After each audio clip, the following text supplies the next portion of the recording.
Betul, Berarti Pak.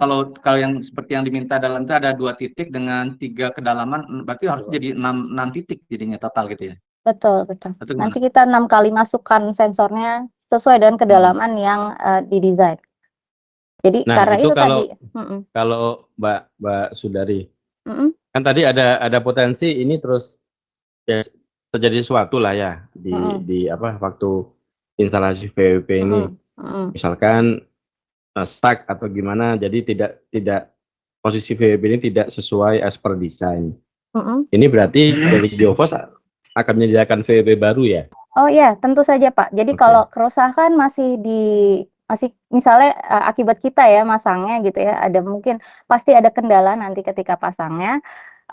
Misalnya itu tuh yang saya sebutkan Pak Hendra, itu terjadi karena waktu di Pemalang Batang itu tiba-tiba batang sondire itu turun sendiri Pak. Jadi kita lost grip gitu ya, lost grip. Jadi kita buru-buru pegang karena tiba-tiba dia kedorong sendiri ke dalam tanah. Nah kita jadi di situ itu yang menyebabkan kegagalannya. Tapi kalau kita bisa maintain itu ya, maksudnya kita maintain dengan baik cara pasangnya gitu ya, dengan very very carefully, itu relatively enggak Bisa, dan ya?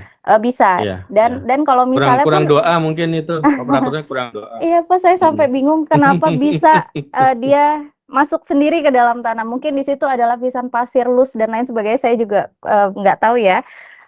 Tapi kalau di sini insya Allah kita bisa lah ya pasang dengan baik. Terus kemudian kalau misalnya ada kegagalan ketika pasang, kita akan immediately ganti dengan sensor yang baru. Gitu Pak, kira-kira. Kok ininya kan tadi bilang Mbak Sundari pakai ini ya, pakai CPT dulu ya? CPT Betul, apa? betul. Iya, iya. Yang berapa kapasitas berapa Mbak? 250 ya. Yang 2,5 ton ya, yang biasa pakai yang mechanical berarti betul, ya? Betul, yang manual itu ya, betul Pak. Udah diperiksa belum, kira-kira bisa tembus nggak untuk yang lapisan yang akan kita trial di sana? Oke. Iya Pak, mohon maaf Pak Henry, sebelumnya saya sebenarnya belum pernah melihat data tanahnya gitu ya Pak Jaja ya. Saya belum pernah lihat data tanahnya. Nah kalau misalnya ada data tanahnya mungkin bisa di-share di situ, nanti mungkin saya bisa lihat ya ini apakah possible atau enggak. Cuman dari kemarin meeting ya Pak, dari kemarin sudah meeting, itu memang tanahnya cenderung lunak gitu ya. Selama itu ya sesuai dengan kapasitas alat sondire ya. Kalau misalnya kita ketemu yang di atas misalnya 100 aja ya, kita akan kesulitan masangnya gitu. Selama masih below 100 kg per cm persegi, kita bisa pasang. Gitu Pak. Ya, oke. Ya. Oke. Jadi nanti Mbak Tia Sundari bawa alatnya juga ya, bawa CPT-nya ke sana ya? Betul. Nanti kita yang bawa alat installnya. Oke. Iya Pak. Sebenarnya ini unik Pak, karena biasanya orang lebih familiarnya pakai bor. Cuman saya lihat di sini lebih suka pakai push in ya. Lebih mudah juga, saya lebih prefer pakai push in sebenarnya. Kalau pakai bor, iya. Kalau pakai bor, ini ya gimana? Kita ngebor harus pakai casing ya. Gitu casing buka dia kan langsung. Gimana caranya? Ini kan tailings ya, soft dia. Iya. Iya betul. Saya lebih prefer instrumentasi Mbak Sundari confident nih ya bisa pakai push in dan masalah pressure-nya bakal diatasi kan. Kalau misalkan nanti over pressure saat push in, berarti itu udah difikirkan baik-baik ya. Karena masalahnya ada dua masalah. Kalau misalkan kita menggunakan terlalu tinggi kapasitasnya, sensitivity-nya akan kecil. Berkurang, kalau kita terlalu rendah bisa over pressure, bisa gagal itunya. Betul. Oleh karena itu nanti saya perlu tahu nih dia akan dipasang di kedalaman mana, timbunannya kira-kira akan setinggi apa. Jadi kita bisa predict nih range yang kita butuhkan dengan lebih efisien gitu ya Pak ya. Jadi supaya itu tadi menghindari over capacity. Jadi kita misalnya cuma butuh 350 tapi kita pakai yang 700 gitu. Itu kan terlalu besar gitu ya. Nah, ini nanti kita sesuaikan kapasitinya dengan pressure yang nanti akan dibaca oleh piezometernya gitu. Dan kalau pakai push in tadi ya Pak Hendra, nah kalau kita push langsung ke dalam tanah gitu ya tanpa kita buat hole sebelumnya, itu pasti akan ada lonjakan pressure tiba-tiba gitu. Jadi untuk menghindari itu kita harus bikin tadi Jadi prosesnya nanti kita buat lubang dulu dengan sondirnya, kita angkat batang sondirnya, kemudian baru kita push sensornya. Jadi relatively lebih aman ketika kita pushnya. Apakah Geoforce punya SOP-nya nggak, Mbak Punya, Sundari? punya Ya, Pak. oke. Punya metode, Kemudian ya, punya. yang akan mengawasi pekerjanya Mbak Sundari langsung atau siapa? Unfortunately saya lagi nggak bisa pergi keluar kota Pak karena ada kondisi medik. Jadi nanti akan ada tim saya yang ngawasin untuk pasang piezometer push in-nya ini, dan mereka sudah very have a very much experience dipasang piezometer push in gitu. Oke. Ya. Satu lagi mau nanya kan. Ya, Pak. Silakan Pak dulu teman. Silakan Mas Henry. Ini terkait nanti masalah CVT tadi ya, CVT Iya, untuk Pak. tes. Sebenarnya kan kita ada juga pre-test dan post-test untuk shear strength tanahnya ya. Oke. Jadi kalau yang pre-testnya mungkin nggak masalah karena langsung dari itu kan ketemunya langsung ke tanah lunak, tanah yang soft dari si tailingnya gitu ya. Tapi untuk yang post-test itu mestinya kan dia melakukan tesnya di atas di atas filter tail yang lebih padat gitu. Itu mungkin perlu dicek juga ya, apa bisa tembusan untuk yang pada saat menembus lapisan yang ini, yang atasnya yang timbunannya itu, yang preloadingnya gitu ya. Jadi yang ya kan di tesnya tuh kalau nggak salah setelah 1 meter setelah timbunan stage 1 ke stage 2, coba saya cek dulu ya, post testnya ada di dalam reportnya sebenarnya ada sih. Atau ya, itu artinya dia harus mungkin ini Pak, ya silakan Pak. Pak Hendriawan, mungkin di share aja Pak Hendriawan ya data tailing di lokasi trial ini. Iya. Tim Geoforce. Betul, Pak. Nanti nggak perlu semua, nanti mungkin timnya Promisco dipilah-pilah mana lokasi yang mana titik yang paling representatif ke lokasi trial, di share data investigasi tailingnya, termasuk juga data filter tailing ya, kan kemarin sudah saya kasih itu. Nah, di summary aja mungkin beberapa halaman, nggak perlu semua Pak Indriawan. Oke. Ya, izin Pak tadi. Itu Bu Sundari ya? Iya, ya. Sebenarnya as long as tanahnya itu kekerasannya ya, saya bicara keras ya. Kalau CVTU tuh soalnya kita nemu koin, nemu batu aja kita udah nggak bisa proceed gitu ya, beda sama bor. Jadi as long as tanahnya itu punya kekerasan di bawah kapasitinya CVTU, itu masih bisa. Gitu. Nah, tadi yang khawatir kan ada batu-batu ya, mungkin agak susah tembusnya mungkin di lapisan 20 sampai 30 cm tadi yang filter apa disebutnya? Ya, bukan yang ada course materialnya kan yang course material ya. Mungkin susahnya di situ aja. Nah, itu mungkin nanti perlunya mungkin kalau yang 2,5 saya nggak tahu 2,5 apa ini atau perlu ke yang 5 ton gitu ya. Iya, betul. Tinggal tingkatkan aja kapasitinya kalau misalnya memang dikhawatirkan nggak bisa begitu, Pak ya. Atau nanti bisa reboring aja biar tembus ke lokasi, itu juga bisa. Ke lapisan 2,5 Betul. meter kan pendek aja itu. Betul. 25 cm nanti kan ditimbun maksimal di 3 meter. Kalau ada bor dangkal sampai ke 3 meter, 4 meter kan kita bisa reboring ya. Betul, sampai tembus lapisan batu itu. Baru setelahnya baru CVTU. Ya, karena kan yang sebenarnya kita mau tahu propertinya itu kan increasing propertinya di bawah gitu ya Pak Hendriawan ya. Gitu. Ya benar, itu bisa jadi alternatif kita juga perlu tahu ininya pengaruh kekuatan detailing di selarinya itu seberapa peningkatannya itu kan. Oke, ya. Geoforce punya alatnya ya untuk pre-boring sekitar 4 meteran ini, Bu Sundari? Sejujurnya kita kalau ada project PVD dengan pre-boring, kita masih third party sih Pak, masih kerjasama dengan pihak lain untuk pre-boring gitu. Kan bisa aja pre-boringnya pakai yang untuk install vertical drain itu aja. Iya sih Pak, sebenarnya ya bisa. Kan? Cuman bisa.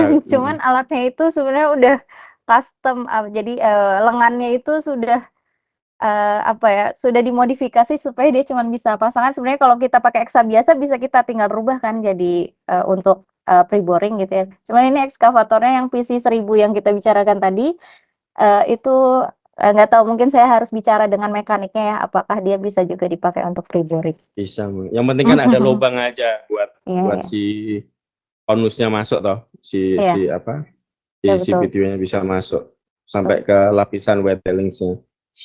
Betul. Seharusnya sih kalau PVD bisa nancep, dia bisa juga ya. Makanya, ya Pak. Nah, berarti harusnya bisa ya pre-boring pakai alatnya PVD itu. Iya, mungkin bisa. Ya, coba di konfirmasi lagi aja ya. Baik Pak. Jadi itu gimana Pak Jaja, mau lanjut ke apa? DVS mau gimana?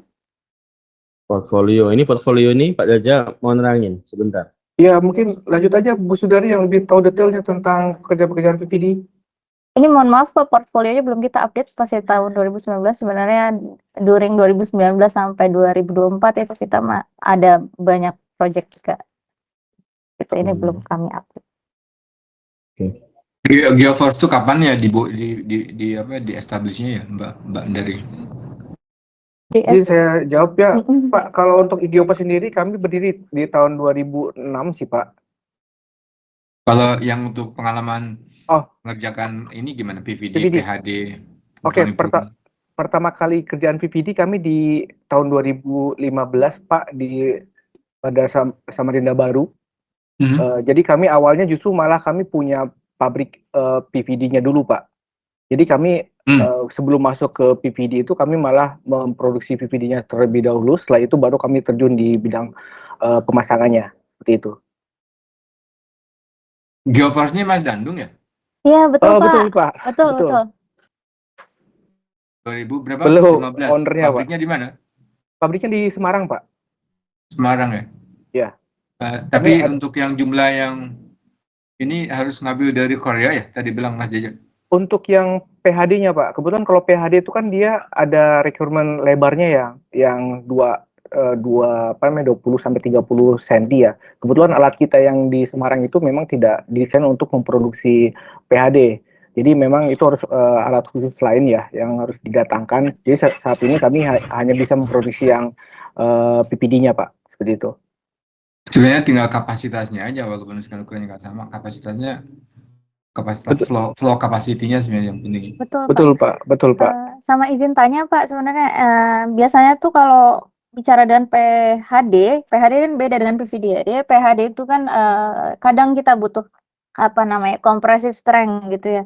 Jadi apakah dengan compressive strength tertentu dia discharge-nya tetap bisa terjaga gitu ya, sekitar sekian persen dari discharge capacity maksimum. Kalau untuk di project ini apakah ada persyaratan seperti itu ya Pak ya?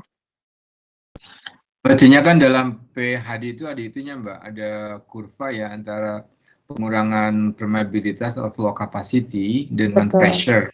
Karena kan kalau misalkan dia semakin besar pressure-nya, itu akan berpengaruh kan terhadap penampang efektifnya. Nah, itu mestinya udah ada.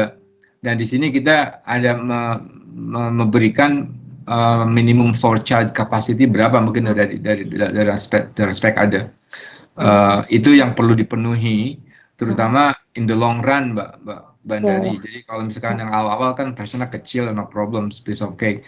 Tapi kalau misalkan dia udah katakanlah yang udah final elevations, nah itu yang barangkali baru akan hitting in ya, baru terpengaruh terhadap flow capacity. Ditambah juga deformations, ada settlement di dalam, kan ada head juga tuh, ada.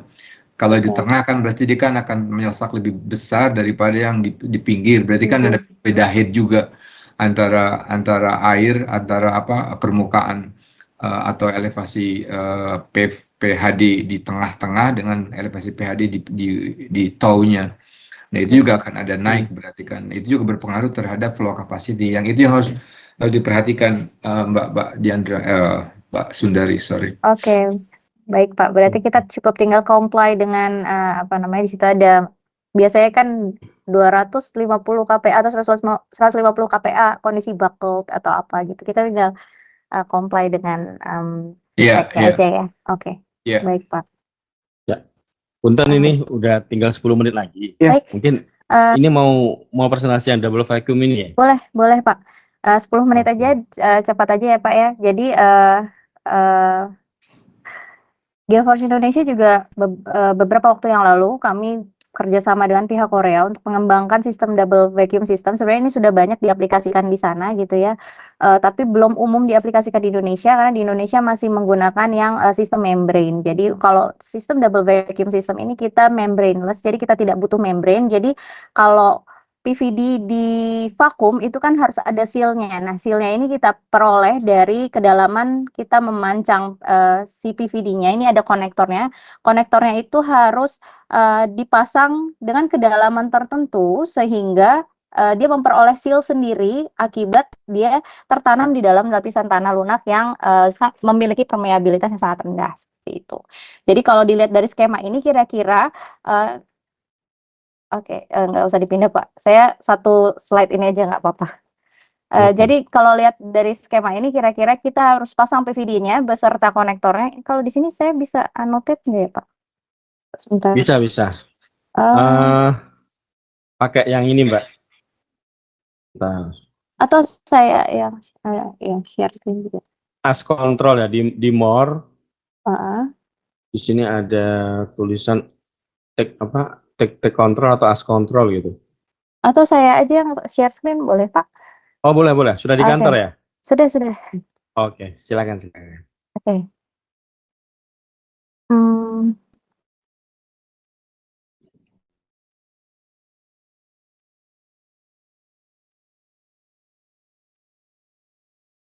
Sudah kelihatan belum ya Pak? Ya, sudah. Okay. Lanjut Pak. Ya. Jadi kalau di sistem ini, jadi kita install dulu nih si PVD-nya, terus kita juga buat perpipaannya. Jadi ini kita akan gali tanahnya. Tapi mungkin kalau di sini kita agak susah ya galinya kan karena tadi lapisan-lapisan tailing dan lain-lain. Kemudian ini saya cuma jelaskan kira-kira kita cara kerjanya ya. Jadi ketika ada vacuum pressure, jadi dia akan naik ke atas, airnya akan ditarik ke atas. Cuman karena sistem perpipaan ini sehingga airnya akan jatuh secara gravitational ke bawah. Nah, ketika jatuh ke bawah dia akan terkumpul di collection tank. Nah, ketika dia sudah sampai ketinggian tertentu, submersible pump-nya akan mengeluarkan water ke dalam saluran. Mau pulang, Pak? Oh ya. Jam berapa pesawatnya? Sekarang ya? Wah, maaf nih Pak, saya nggak sempat. Ya. Dengan sistem yang seperti ini, maka bisa menghindari masuknya air ke sistem pompa vakum. Karena kalau misalnya kita tahu sendiri, kalau misalnya ada air yang masuk ke sistem pompa vakum, itu bisa merusak pompa vakumnya, seperti itu. Jadi dengan sistem ini kita memisahkan regulasi antara air yang disedot dari PVD dengan udara yang akan tersambung dengan pompa vakum. Jadi kita bisa maintain vacuum pressure-nya selama proses konstruksi dengan baik gitu. Untuk kapasitinya sendiri kemarin kita cek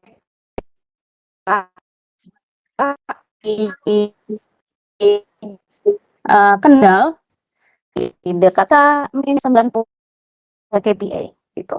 Kemarin kita kebetulan pakai vacuum pressure yang paling tinggi karena kita pengen melihat efektivitinya seperti apa. Jadi kita bisa maintain di 90 kPa dan relatively kalau misalnya ada power yang mati gitu ya, dia bisa dengan cepat kembali lagi ke efektivitas pompa yang sebelumnya. Ini sebenarnya power off, kemudian langsung balik lagi.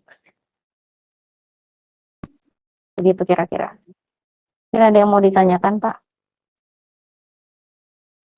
Ya, ini terkait masalah tanah yang tailingnya itu yang kadang tailing kita itu tidak fully clay kan ya, dia lebih ke arah silt ya. Jadi clay sandy silt kayak gitulah dengan permeabilitas yang sangat sebenarnya cukup besar gitu ya. Permeabilitasnya itu lumayan. Nah dengan hanya sekitar antara 10 dan sampai ke 4 lah, sampai 10/7 ya. Jadi tipikalnya adalah silt. Nah dengan model gini seberapa efektif ya penggunaan vakum itu? Sebenarnya untuk tanah-tanah dengan permeability tinggi, karena kan sebenarnya ini tadi yang saya sebutkan di awal ya Pak ya, mengandalkan sealnya itu dari lapisan lempung lunak yang sebenarnya memiliki permeabilitas rendah gitu ya. kalau dia ditanam di tanah yang permeabilitasnya tinggi, tentu saja semua sistem vacuum akan kesulitan untuk maintain ya vacuum pressure-nya gitu. Ya. Even kalau ada lapisan passive pressure di tengah-tengah, itu kita juga harus apa namanya memitigate itu dengan baik gitu. Kalau tidak ya, of course vacuum pressure-nya akan loss. Ya itu masalahnya di sini itu tadi kalau lihat dari perimeter tanah yang akan kita konsolidasikan sebenarnya lebih cenderung ke arah silt ya gitu. Kan biasanya cukup lumayan tinggi gitu. Makanya siltnya itu mengandung clay nggak ya Pak? Maksudnya saya sebenarnya belum terima data.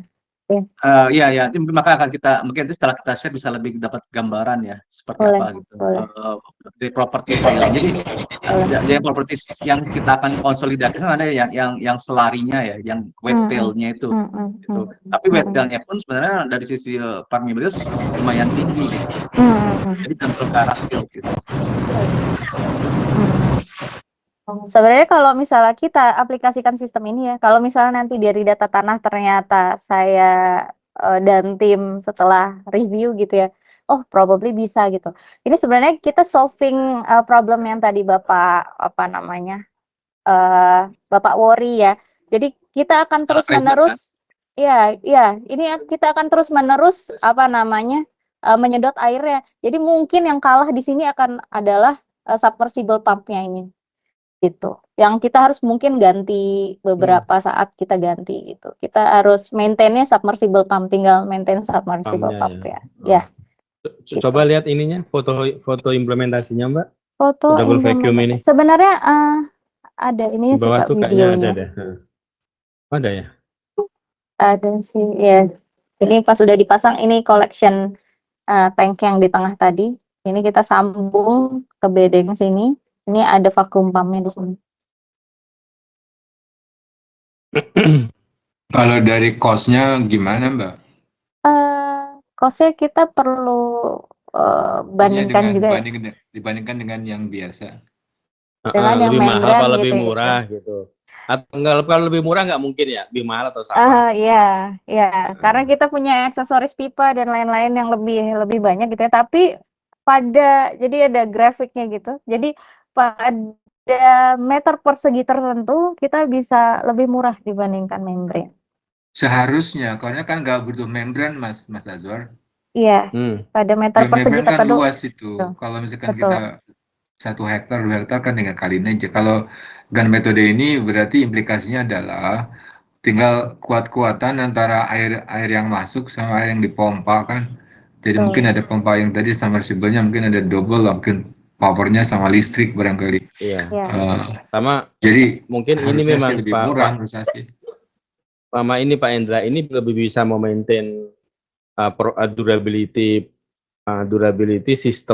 sistem dewatering kita di TSF ya. Karena awalnya kita mau pakai collector well. Collector well itu juga ada kemungkinan settlement yang terjadi di collector well dengan di lokasi PVD ini kan ada kemungkinan berbeda. Jadi untuk memastikan air dari PVD yang transfer ke PHD masuk ke collector well ini kan juga satu challenge sendiri ya. Nah kalau pakai ini kan sepertinya lebih bisa reliable ya, lebih bisa dipastikan bahwa memang air dari PVD yang diinstal di PVD itu memang akan keluar lewat si ini pipa ya, lewat si pipa vacuum ini istilahnya. Kita nggak memvacuum, jadi istilahnya kayak kita nggak memvacuum, cuma kita memprovide jalan untuk air dari PVD keluar dengan sistem vacuum ini. Kurang lebih gitu ya. Jadi kita bisa periodically sedot airnya dengan tadi nggak ada kita nggak perlu lagi collection well gitu karena langsung kita sedot dari PVD. Mungkin tambahan juga Pak. Langsung ke sini. Ya di sini kalau sistem vacuum ini berarti kita tidak membutuhkan lagi PHD Pak. Betul. Benar. Bisa dilihat ilustrasi tadi Pak, ilustrasi yang tadi Mbak bisa dilihat nggak? Yang tadi masak yang nah ini. Oh yang ini. Nanti kalau timbunannya pun yang filter tailnya naik terus itu gimana Mbak? Nggak masalah Pak, kita tinggal ini ada extendnya pipa ini kita ada extendernya, tinggal ditambah aja. Jadi nanti kita tinggal tambah pipanya gitu. sesuai dengan Jadi pada saat ketinggiannya nanti naik-naik. filter tailnya naik ya, untuk misalkan stage 2 kan jadi 2 meter gitu ya, stage 3 jadi 3 meter, itu nggak ada masalah ya, tinggal masalah. ditarik ke atas. Tinggal Naiknya bisa sampai 13 meter bahkan loh. Bisa ditambah-tambah terus ya. Betul, bisa ditambah terus. Betul. Sebenarnya sananya Iya, lagi. Iya, Pak. Kalau pakai vakum itu kan ada vakum consolidation ya kan. Jadi ada additional virtual weight ya. Jadi kalau misalkan kita kasih minus 80 kilopascal, minus kan berarti kan ada tambahan, walaupun di situ nggak ada weightnya, sebenarnya ada tambahan sekitar 4 meter kayak itu. Nah kalau pakai ini kayaknya nggak ada itu ya. Berarti ini hanya untuk mempercepat airnya saja. Dewatering, benar. Mempercepat. Itu maksudnya Pak. Sebenarnya ini acting sama seperti kita vakum yang Bapak sebutkan tadi. Sebenarnya ini kita inducing vacuum pressure sesuai dengan kebutuhan, misalnya 80 kilopascal atau 90 kilopascal. Jadi ini nggak hanya kita simply menyedot gitu, tapi kita menyedot dengan pressure tertentu yang kita jaga di situ sesuai dengan desain gitu. Sama aja seperti sistem preload vakum dalam membran. Artinya yang disedot oleh pompa itu lebih besar daripada yang bisa terkonsolidasi pada saat tertentu, sehingga dia terjadi negative pore pressure. Walaupun Mbak Sundari nggak ngasih vakum, nggak ngasih geomembran, tapi dengan action pompa tersebut, sistemnya bisa membuat itu menjadi ada negative pore pressures gitu. Pompanya inducing negative pore pressure, tapi dia will act like vacuum karena tanahnya itu memaintain dia supaya tetap terseal gitu. Iya, saya ngerti. Jadi artinya yang disedot itu lebih banyak daripada yang bisa keluar. Probably. Jadi kalau konsolidasi biasa kan yang kita tekan itu yang keluar. Betul. Nah, yang ini kita bukan tekan, jadi kita sedot ini, sehingga kita sedot katakanlah 100 liter per second. Si tanah cuma bisa 5 liter per second. Dan akibat adanya differential volume ini terjadi negative pore pressure di dalam tanah. Tapi ini negative pore pressure ini harus di-maintain dengan pompa, karena kalau ada bocor kiri kanan itu makin kecil nantinya. Kalau pakai geomembran itu nggak usah, jadi tinggal sekali dipompa dia langsung seal kan.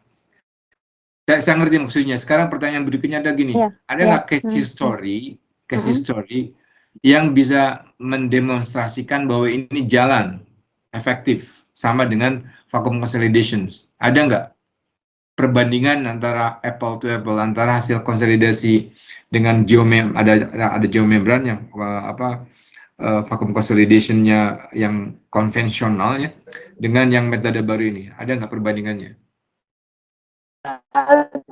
Kita belum pernah bikin project itu Pak, unfortunately, dan saya juga belum sempat untuk cari ya perbandingan apakah ada yang membandingkan hal tersebut. Tapi kalau misalnya concern Bapak tadi adalah apakah benar dia aktif seperti kita menggunakan membran gitu ya? Apakah benar kita inducing negative pore pressure? Itu sebenarnya saya pernah tulis paper, saya lupa ya. Kita sebenarnya ini saya nggak ada di sini ya. Nah, ini di bagian bawah. Sebenarnya kita pernah pasang piezometer di dalam PVD-nya gitu ya Pak. Dan ternyata memang benar dia memang ada negative pressure di situ. Jadi memang efektivitinya sampai bawah. Itu yang di Kendal, proyek yang di Kendal itu. Ya. Maaf, silakan Pak Sazar. Ya, punten Pak Indra. Proyek yang di Kendal itu berhasil, Mbak? Berhasil, Pak. DVS. Iya, berhasil. Ini waktu vakum period, karena kita ada COVID waktu itu, jadi sempat dia settle sendiri karena dia tuh sebenarnya tanah tambak, terus kita timbun untuk platform, jadi sebenarnya settle sendiri karena tanah timbunannya, terus kemudian kita vacuum gitu. Baru setelah data proyek Kendal ini boleh nggak kita share ke kita ya? Boleh. Nggak usah terlalu banyak, cuma summary-nya aja. Jadi ya seperti Pak Hindra mention tadi, buat kita belajar lah efektif nggak sistem double vacuum ini. Boleh. Boleh Bisa ya? nanti Mbak, saya share kita. saya sebenarnya lebih ini Mbak Iya. Sundari.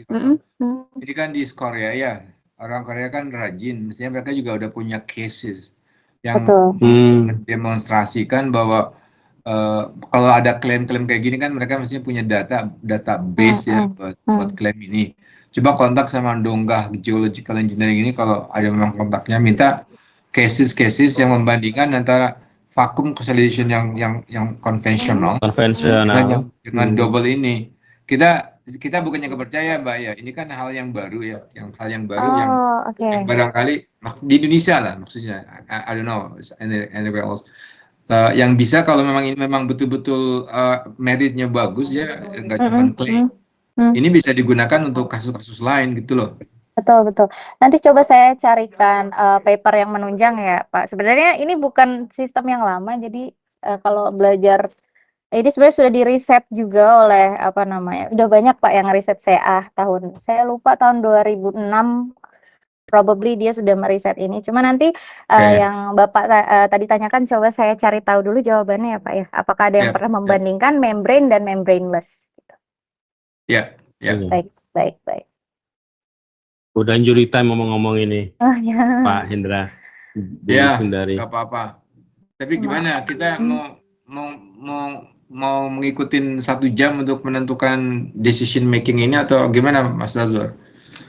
Kita kan terbatasnya kan sama Jumat 11.30. Setelah ini kan ada sesi lain, Pak Hendra. Ada kandidat lain. Dan sepertinya dari Geoforce juga sudah cukup memaparkan semua aspek teknis yang akan digunakan di proyek kita ini ya. Nah, gitu ya, Mbak Sundari. Sudah, Pak Jaja. Pak, sudah. Iya, sudah, Pak. Sudah, Pak. Oke. Jadi sepertinya untuk sesi klarifikasi teknis kan sepertinya cukup dari tim Geoforce ke tim PTAI dan Promisco itu Pak Hendra, Pak. Mungkin ada beberapa pertanyaan praktikal Mas Azwar yang bisa dijawab quick ya. Masalah jadwal pelaksanaan Pak dari mobilisasi alat tenaga kerja nggak ada masalah ya? Nggak ada masalah. Nggak ada isu, Pak. Ya. Produktivitas ya kira-kira nggak ada masalah. Nggak ada masalah. Itu alat ya udah dihitung betul, ya. Betul. Kemudian ini kebutuhan material nggak ada masalah. Nggak ada masalah. Maksud saya ini akan nanti ada hubungannya dengan ketepatan terhadap waktu. Kemudian masalah alat yang ada udah langsung bisa di mob. Misalkan Mas Azwar ini bilang tomorrow start. Nah, kira-kira langsung berapa lama mobilisasi? Sehari, 2 hari, 3 hari bisa langsung ini enggak? Nah, itu kira-kira kayak gitu. Pak Ardian, bisa jawab Pak Ardian? Untuk alat ada Pak Ardian? Alatnya ada. Coba Pak Ardian. Kalau untuk alat kita harus preparing 4 hari Pak setelah di Oke. Kita harus inspect dulu Pak alatnya. Alatnya nggak dipakai di proyek Batang atau proyek? Enggak. Ready Pak, ada di workshop. Ada, oke. Ada. Kemudian orangnya selain Mbak Dari yang sehebat Mbak Dari ada nggak di lapangan? Kalau untuk Mbak Dari sekali-sekali Mbak Dari site visit awal mungkin untuk memberikan familiarisasi. 2 hari bisa, aja, Pak, itu baru pulang gitu. Saya minta izinkan ke Pak Dandung, Pak. Saya happy sama Mbak Dari, kalau Mbak Dari bisa ke site, jalan-jalan ke sana sekalian, kalau bisa ya, kali ada health problems. Paling tidak ada orang yang sangat dekat dengan Mbak Dari yang bisa kontak, ada apa-apa langsung ke sana. Karena ini masalah ini kan interaktif nih. Masa di lapangan masih harus ada apa-apa langsung decision making prosesnya gimana, itu yang kita pengen tahu. Betul. Jadi sebenarnya actually health problem yang saya waktu itu saya lagi pregnant Pak. Jadi saya harus nunggu term 2 dulu baru saya bisa ke site gitu. Lagi apa Mbak? Pregnant. Hamil Pak. Oh iya Pak. Oke. Jadi saya harus nunggu trimester yang ini gitu. Oke. Kan bisa pakai itu kali, pakai video call. Bisa. Nah ini nyambung sih pertanyaannya Mbak Sundari sama Pak Jaja. Nanti ada engineer on-site ya dari Geoforce untuk supervisi ini. Ada ya. Ada site engineer ya. Ada. Okay. Dan itu Mas Azwar, kita minta orang yang di site itu bisa punya technical skill, at least hampir sama dengan Mbak Dari lah. Jadi kalau ada apa-apa, betul. Decision bikin prosesnya nggak lama gitu loh. Kalau misalkan begini gimana, begini gimana. Yang pernah punya pengalaman juga. Pak. Dan saya minta itu dikirim ke kami, Mbak, Mas Jaja. CV-nya. Baik. Ya. Tidak apa-apa, misalkan ke Bapak ada misalkan lebih dari 1 orang, tapi dijumlahkan orangnya saling mengisi gitu. Lengkapi, baik. Ya, Pak. Kan susah nyari Mbak Dari nih, nggak ada belum ada mesin telepon nih sekarang. Ya. Saya ready anytime kok Pak nanti kalau ada problem. Oke. Ya. Ya mungkin Mas Hendriawan, ya, Mbak Intan. Ada lagi nggak Mas Hendriawan? Ya. Mas Hendriawan, Pak Hendriawan ada lagi? Sudah cukup Pak. Oke, cool. Oke, mangga Mbak Intan. Mungkin sebelum di ini. Pak Suwer ini dengan saya Nidia sebenarnya meminta nanti Mbak Ninda lain ya. Ya mohon maaf ya diskusinya asik sekali dengan Mbak Sundari ini sama Pak Jaja. Ini kan karena udah overtime ya Pak dan ada meeting yang udah ditunggu untuk kandidat selanjutnya. Kalau masalah komersialnya kita lanjutkan di meeting terpisah bagaimana Pak Suwer? Enggak apa-apa, setuju. Komersial nanti aja, ini nanti technical. Oke, siap Mas Suwer. Oke, kalau berarti kalau udah nggak ada tambahan lagi atau yang mau disampaikan atau pertanyaan, mungkin berarti kita cukupkan untuk meeting klarifikasi meeting dari Geoforce ya Pak. Oke. Ya. Terima kasih atas kehadirannya dan juga partisipasinya buat Bapak Ibu dari Geoforce Indonesia dan juga dari timnya Pak Hendra tadi ya. Pak Hendri, terima kasih banyak. Saya akhiri untuk klarifikasi meeting hari ini. Selamat pagi. Selamat pagi. Makasih. Terima kasih. Terima kasih Pak Ajwa, Pak Hendra, Sundari, Pak Jaya. Pak Gali. Ya, saya izin live ya. Pak. Makasih. Selamat pagi.